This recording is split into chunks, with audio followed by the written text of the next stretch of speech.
참 안타까운 일입니다. 깨닫지 못하는 사람들의 모습이 우리에게 근심으로 다가오고 여기서 또한 우리 자신을 돌아보게 됩니다.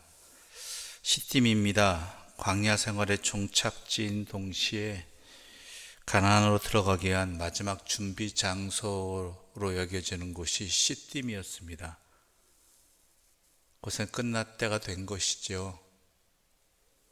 그런데요, 언제나 그 마지막이 항상 문제가 되지 않습니까?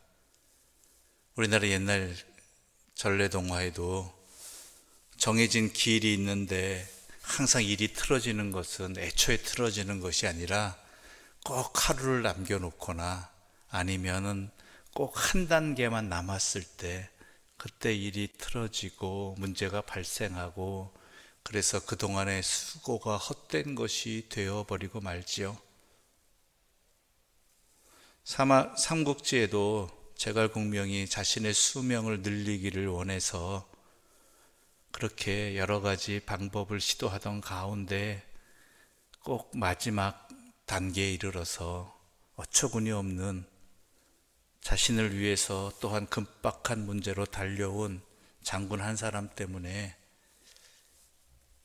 제갈공명의 수명이 늘어나기는커녕 거기서 끝나버리게 되는, 더 이상 늘어나지 않는 그런 안타까운 결과를 맞이하기도 합니다.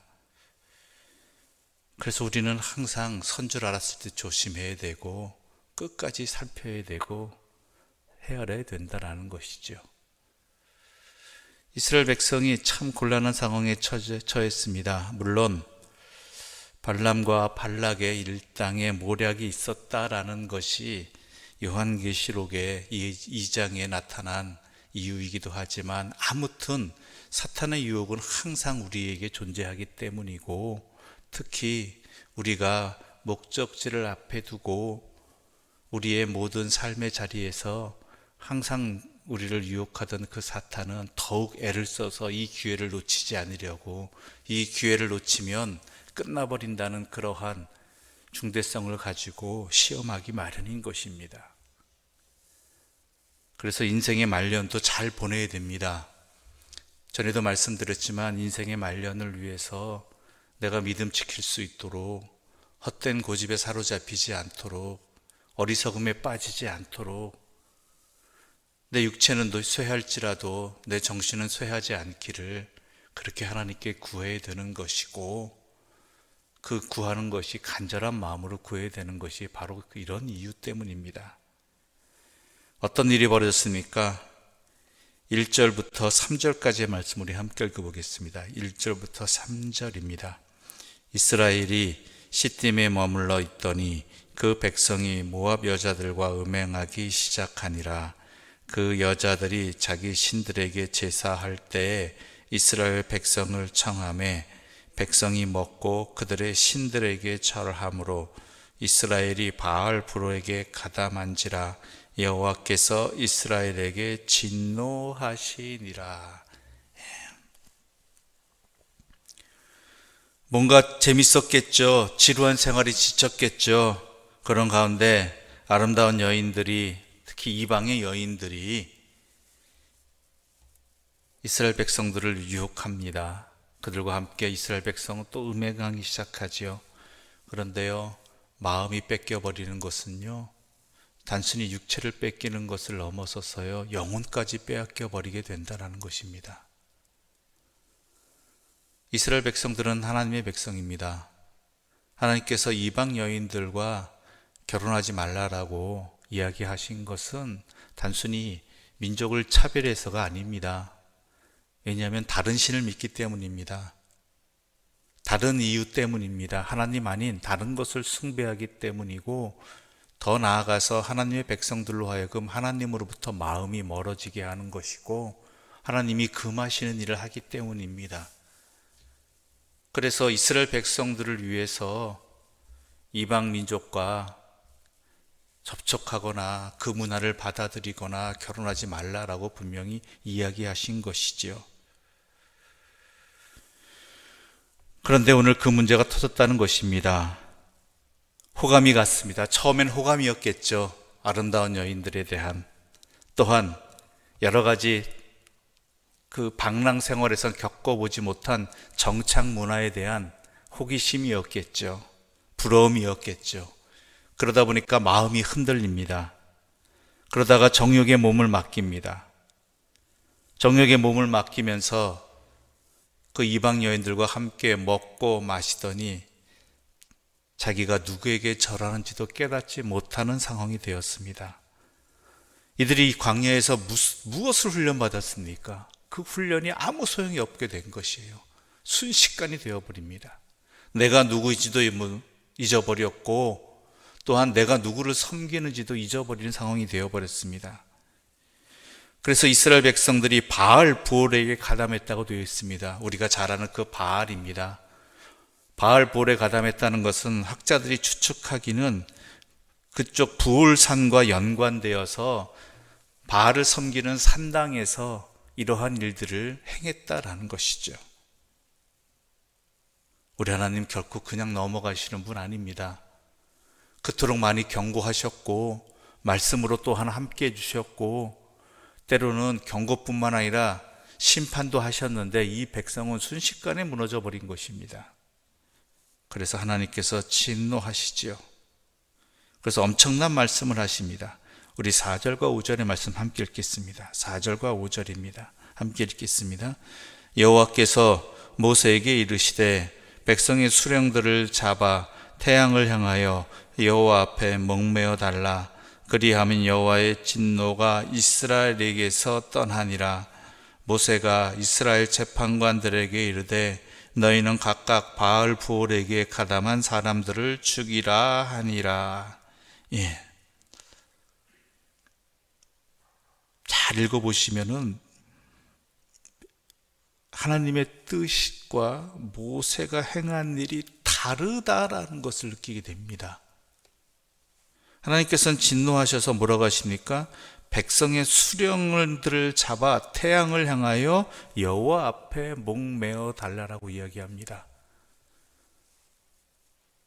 그 책임을 누구에게 묻습니까? 백성의 수령들에게 묻는다는 것이죠. 근데 모세는 어떻게 해요? 각각 바알 부올에게 가담한 사람들을 죽이라. 다르다는 것 아십니까?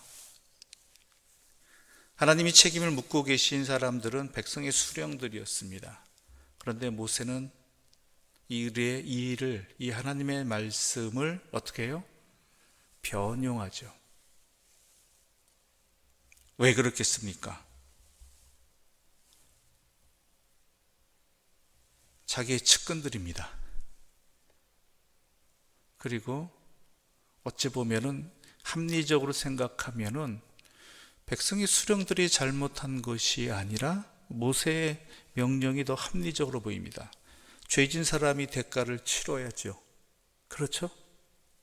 바알볼에 가담한 사람들이 문제이지 백성의 수령들이 무슨 물론 수령으로서의 책임은 있겠지만 그것 때문에 목매어 달림을 백성의 수령들이 당해야 된다는 것은 이스라엘 전체에 엄청난 커다란 충격이라는 것이죠.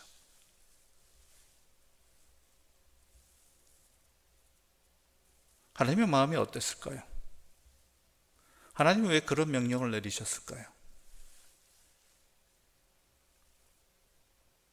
그런데 엄밀히 말하자면 하나님의 말씀과는 다른 모세의 불순종 앞에서 이스라엘 백성들은 이제 어떻게 될지 모르는 상황입니다.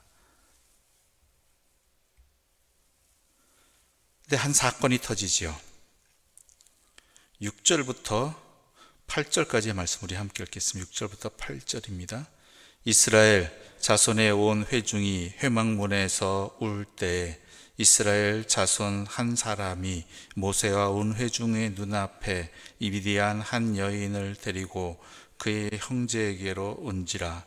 제사장 아론의 손자 엘르아살의 아들 비느하스가 보고 회중 가운데에서 일어나 손에 창을 들고 그 이스라엘 남자를 따라 그의 막사에 들어가 이스라엘 남자와 그 여인의 배를 꿰뚫어서 두 사람을 죽이니 연병이 이스라엘 자손에서 그쳤더라.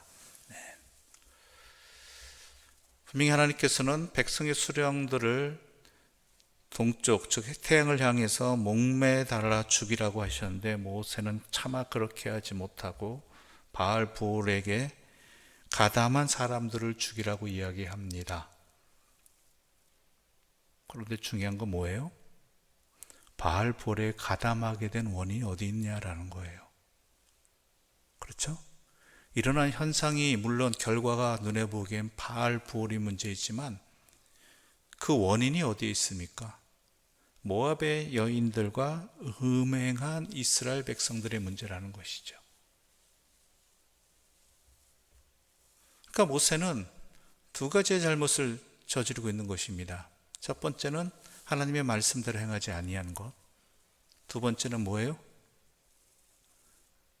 일어난 결과에 대해서만 이야기하지 그 결과가 일어나게 된 원인에 대한 행동을 하지 못했다라는, 판단을 하지 못했다라는 것이죠.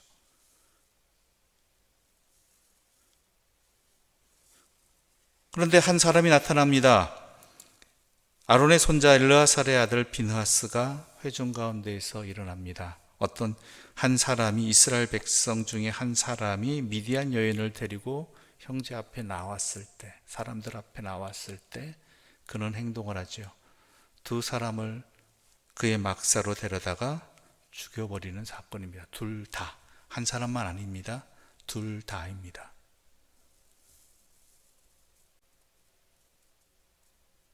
이 사람이 갑자기 왜 이런 행동을 하였을까요? 그 원인을 알고 주님의 마음을 알았기 때문입니다. 핵심은 이거예요. 주님의 마음을 알았다라는 것이죠.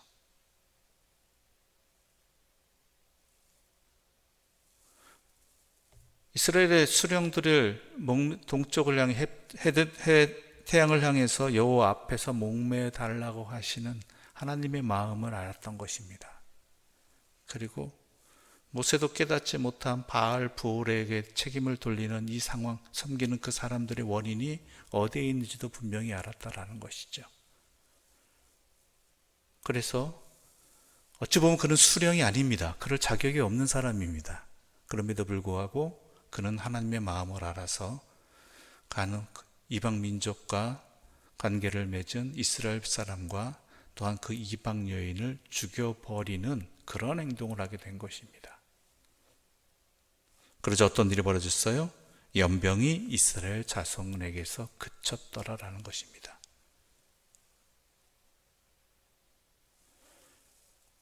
그리고 또 하나님께서는 이렇게 말씀하십니다. 11절부터 13절까지 말씀 함께 읽겠습니다. 11절부터 13절입니다. 함께 읽겠습니다. 제사장 아론의 손자 엘르아살의 아들 비느하스가 내 질투심으로 질투하여 이스라엘 자손 중에서 내 노를 돌이켜서 내 질투심으로 그들을 소멸하지 않게 하였도다. 그러므로 말하라. 내가 그에게 내 평화의 언약을 주리니 그와 그의 후손에게 영원한 제사장 직분의 언약이라. 그가 그의 하나님을 위하여 질투하여 이스라엘 자손을 속죄하였음이니라. 내 질투심으로 질투하였다는 말이 바로 이 말입니다. 하나님의 마음으로 행하였다라는 것이죠. 그래서 하나님께서 그에게 영원한 평화의 언약을 허락해 주시는 것입니다. 우리 또한 마찬가지입니다. 신앙생활 한다는 것, 또한 신앙의 삶을 산다는 것, 그리스도를 산다는 것은요, 다른 무엇이 아닙니다. 하나님의 마음으로 살아가는 것입니다. 하나님의 마음을 알고자 하는 것입니다. 주의 뜻을 헤아리고자 하는 것입니다. 주의 뜻대로 살고자 하는 것이 바로 그리스도인입니다. 하나님께서 우리에게 인생이란 광야를 통해서 우리에게 연단시키고자 하시는 것이 바로 이것입니다. 그런데요, 이 주님의 마음으로 살아간다는 것은 질투심의 문제가 아니고 이 분노의 자리뿐만 아니라요, 하나님은 사랑이십니다. 사랑도 같이 연결되어야 된다라는 거예요. 오늘 본문에는 하나님의 질투하심에 대해서, 분노하심에 대해서 나타냈지만 이 일뿐만 아니라 우리에게 더 중요한 것은 뭐예요? 하나님의 마음으로 우리에게 벌어진 모든 일들을 바라보고 주님의 마음을 따라서 뜻을 따라서 살아가고자 하는 바로 그것이 하나님께서 우리에게 원하시는 모습이라는 것이죠. 나의 생각과 나의 판단이 있습니다. 모세도 판단했겠죠. 이 모든 문제가 바알 부호를 섬기는 사람들 때문이다. 그러므로 책임을 그들에게 물어야 된다라고 생각할 수 있겠죠. 그런데 일의 판단보다 더 중요한 것이 뭐냐? 하나님의 마음이 어떠하냐라는 것이죠. 예수님께 나온 예수님을 시험하고자 한 사람들이 있었습니다. 그 시험의 대상이 뭐였냐면은 간음한 여인이었다라는 것이죠. 그 간음한 여인이 과연 이 여인을 어떻게 할 것이냐에 대해서 하나님의 율법을 지키느냐 안 지키느냐의 문제를 가지고 시험하고자 왔죠. 이 사건은 중요한 부분부터 틀렸습니다. 뭐냐면 우리에게 일이 벌어진 상황보다 더 중요한 것은 그 상황 가운데 하나님께서 원하시는 바가 뭐냐, 뜻하시는 바가 뭐냐, 우리가 어떻게 하기를 원하시느냐, 바로 이 부분이라는 것이죠. 간음이 죄가 아니란 얘기가 아닙니다. 이 죄 지은 여인 앞에서 하나님께서는 이 사람을 우리가 어떻게 대하기를 원하시느냐라는 것입니다. 남을 판단하기 좋아합니다. 또한 정죄하는 건 맞습니다. 잘못은 잘못이라고 해야 되고 죄는 죄라고 이야기해야 되죠. 그런데 더 중요한 것은요, 하나님이 어떻게 하기를 원하시느냐, 주님의 마음을 깨닫고 그 마음을 따라서 행하는 것입니다. 엄밀히 따지자면 이 간음한 여인뿐만 아니라 그 남자도 데려와야 됩니다. 그 남자도 심판의 대상입니다. 그런데 이들의 마음은 예수님을 시험하고자 하는 마음이 있었기 때문에 이 여인만 데려온 것이고 그 남자에 대해서는 책임을 묻지 않고 있는 것이죠. 더 나아가서 이들은 이 사람을, 이 여인을 판단하는 데 있지 하나님의 뜻이 어디에 있는가 이 여인을 향한 그것을 헤아리지 않았던 것이죠. 그래서 우리 주님은 뭐라고 그러셔요? 너희 중에 죄 있는 자가 이 여인에게 돌을 던지라, 돌로 쳐라. 죄 없다 이야기 아닙니다. 우리 주님은 이 여인보다 다시는 그런 죄를 짓지 말라라고 이야기합니다. 오늘날 우리 사회의 문제도 여러 가지입니다. 생명의 문제도 있고요. 또한 동성애의 문제도 있고 분명히 하나님 앞에서 죄인 것이 분명히 있습니다. 그것을 죄 아니라고 이야기하는 것이 문제이지요. 그러나 더 심각한 문제는 우리에게 죄의 여부를 판단하는 것, 그것은 분명한데 하나님의 뜻을 헤아리는 데는 게으르다는 것입니다. 저 사람이 잘못했다, 이것은 잘못했다는 잘 아는데 그렇다면 하나님께서 그러한 사람들에게 어떠한 마음을 품고 계시는지, 우리가 어떻게 행동하기를 원하시는지, 질투하시는 하나님은 아는데 사랑하시는 하나님은 하나님의 뜻은 헤아리지 않는 것이 오늘날 이 시대의 그리스도인들에게 심각한 문제이기도 한 것입니다. 오해하지 마십시오. 죄가 아니란 이야기 아닙니다. 죄입니다. 엄연한 창조 질서의 위반입니다. 하나님의 주신 생명에 대한 때로는 불순종이기도 합니다. 그러나 중요한 것은 우리가 주님이 어떠한 마음으로 갖고 계시고 또한 어떤 마음으로 주님께서 우리가 어떻게 행동하기를, 어떻게 하기를 원하시는지 주님의 마음은 헤아리지 아니하고 그저 판단하는 데만 머물러 버리는 그러한 일들을 하지 말자라는 것이죠.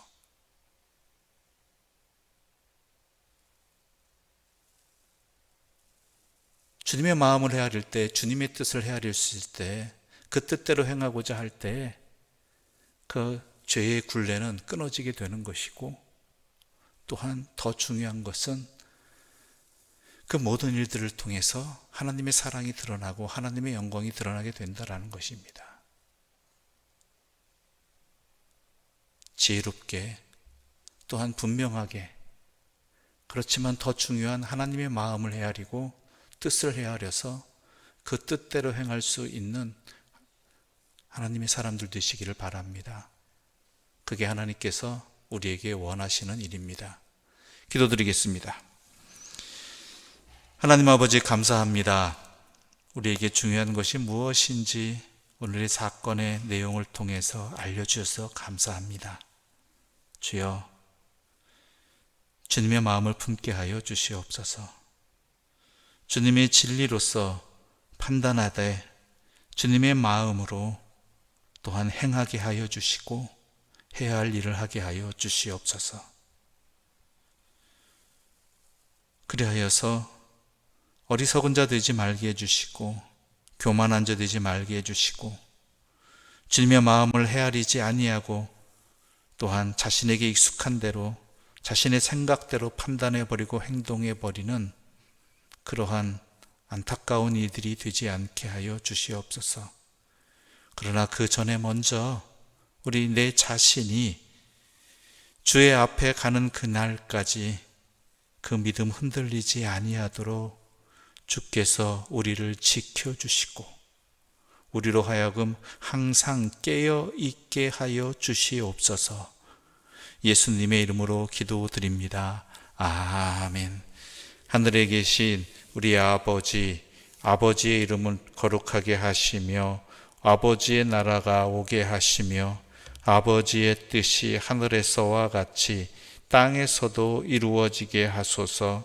오늘 우리에게 일용할 양식을 주시고 우리가 우리에게 잘못한 사람을 용서하여 준 것 같이 우리 죄를 용서하여 주시고 우리를 시험에 빠지지 않게 하시고 악에서 구하소서.